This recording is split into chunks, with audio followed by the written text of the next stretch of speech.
position is that the black woman's disrespect and rebellion against the leadership and the authority of the black man is a direct cause of the breakdown in our black family structure.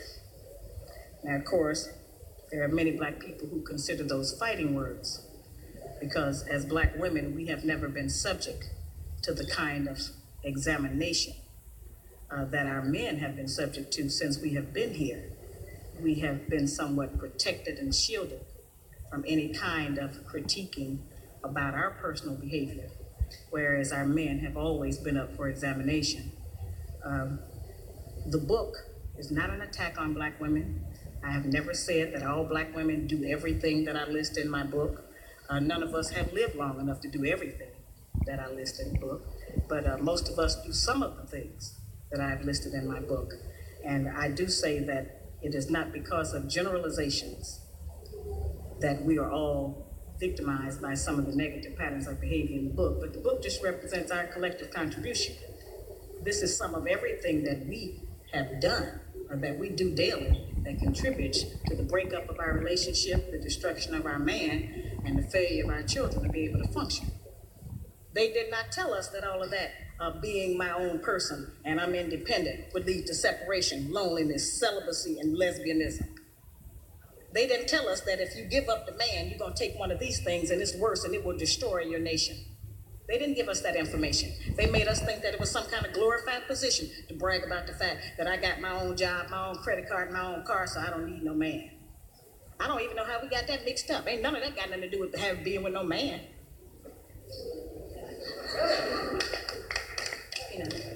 We have some serious relationship problems that nobody has been able to address us on because everybody wants to pretend that this is not going on.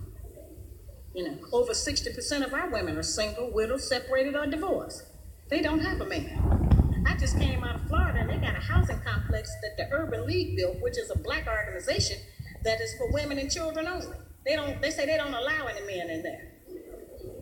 I didn't have time to deal with it, but I talked about them real bad. That's the silliest program I've ever heard of. Them women that had men, if they got a bunch of children, they need fathers. They need protection. We hear about the drug problem that we have in our projects across the country. It's one of the major places that we have a drug problem. We talk about the great strength that we have as black women. Well, the welfare department don't rent government apartments to single black men.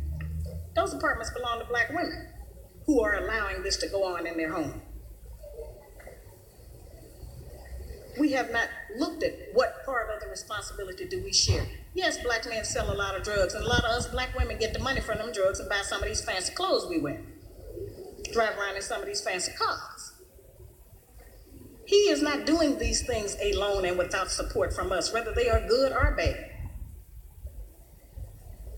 See, we have a lot of power. We are very strong women. I'm saying that we're using our strength in the wrong direction. We're using it to tear our man down, tear our nation down instead of building it up.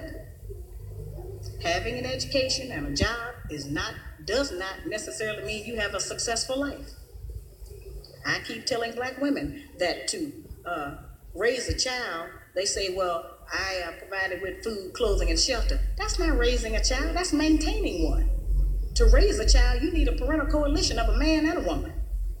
We have sons who are, by not having a father in the home, they don't know how to respect women. They take on the black female emotionalism. They're doubtful, they're indecisive, they can't make a decision. They don't know what to do about being a man because we can't teach them that. We don't have that knowledge.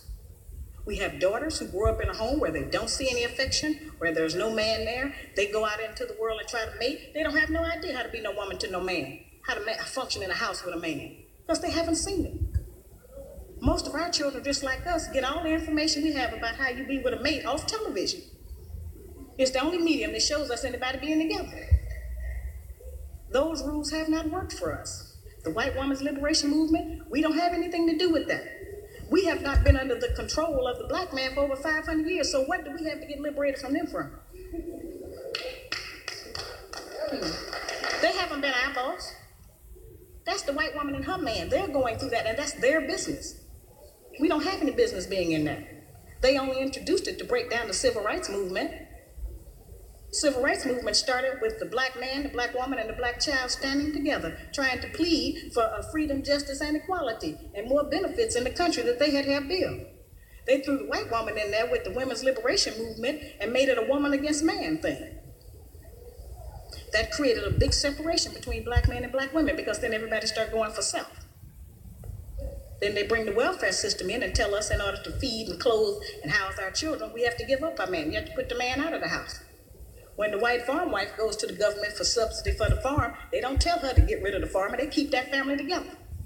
But in the black community, they make it a requirement, because they want to keep endorsing into the black community that the black man is no good, and that he is not deserving of respect, he is not deserving of us letting him give us any protection or instruction, and that we are better than them. The major responsibility that the black woman has had on the earth for the trillions of years that we have been here has been one of nutrition and birthing children. Those two things have a great deal to do with the survival of any people, the reproduction of the nation, and feeding them the proper food so that they can live. Those are very important jobs. Those are very powerful positions, because it puts us in a position to decide who's going to live or die, and how slow they're going to die, by what we feed them. We have a very powerful position. That's not a small role that we play. We have just been taught to misrepresent and misuse that power. The people who we have been counting on to give us the truth about how to get along have failed. The white people don't know how to get along. They don't have that information themselves. They don't get along with nobody on earth. So they didn't have no information to impart to us about how we're supposed to get along. They change their relationship rules at will.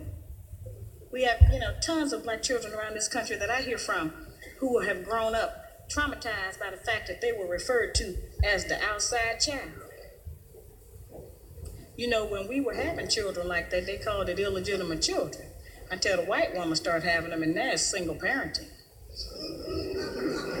See, they changed the rules according to what they're doing. So I've called on our people to change them depending on what we want to do, what our needs are. There's another need that has not been addressed in our community, because nobody will deal with it, and that's one that God did not create three sexes. We only have men and women. Now, I have not said that we should reject the sisters who try and act like men and the men who try and act like women. I'm not saying to reject them from among us, but they need to be taught. We don't have to accept that as some kind of normalcy, because that's not normal. I'm trying to demonstrate how they have set rules that they have forced us to follow that they don't even follow themselves. They change the rules to suit them when they get ready. We can change them to suit us when we get ready, especially if we have what we have now, which is a failing system. It hasn't worked for us. We don't have to be ashamed that it hasn't worked for us. But we do have to be ashamed of the fact that we keep plodding behind it and not trying to make the corrections that will help our people to survive. He wants to keep us in this condition. He wants to keep us separated from our man. Because he knows that the only door, the only route he has to destroy our black man is through the black woman.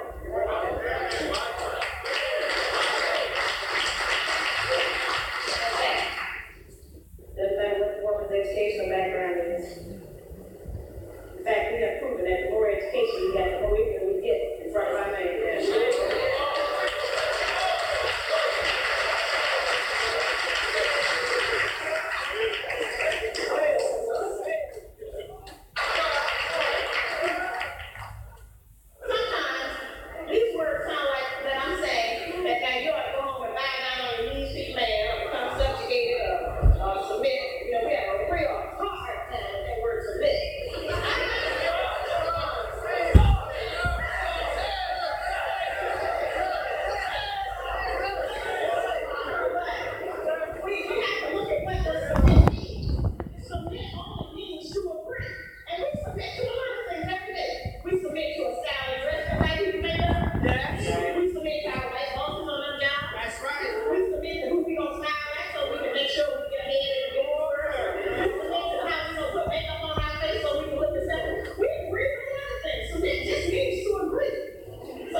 represent the missing link as black women. The black man has been dissected, examined, the white man, the white woman, and the black child. But it has been us as black women who have never been examined. We have been protected, we have been insulated, we have been kept from any kind of criticism about our personal behavior in the home and outside of the home, and we have been given the false compliment that we are the backbone of the black nation.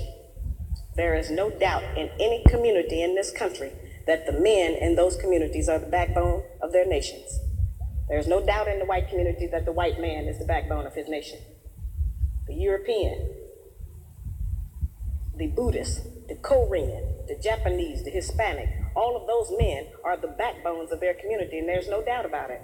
It is only in the black community where those values have been transposed and where they put that burden on us and tell us that we are the backbone of the black community, which is a direct insult to the black man and implies that he don't have no backbone and that his women have to represent him. I remind people all the time that God did not make the white man, the white woman, the black woman, and then the black man. He made the black man first, and he created all of the rest of the people after him. In 1985, I was going about the country trying to do work to teach our people something, trying to get them to stop eating pork. And at that time, I was having what I call get off those hog lectures.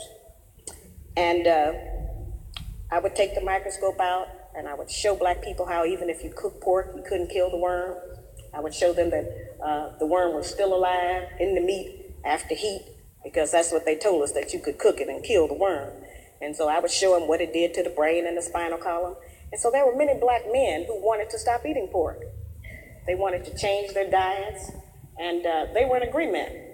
But it was the black woman who I found who was the most adamant, who refused to change her cooking habits, who didn't want to shop differently, who didn't want to do any different meal planning. And so I say, well, now, if we are refusing to provide the black man with the proper physical food when we know food is what sustains life, then what else are we keeping from him?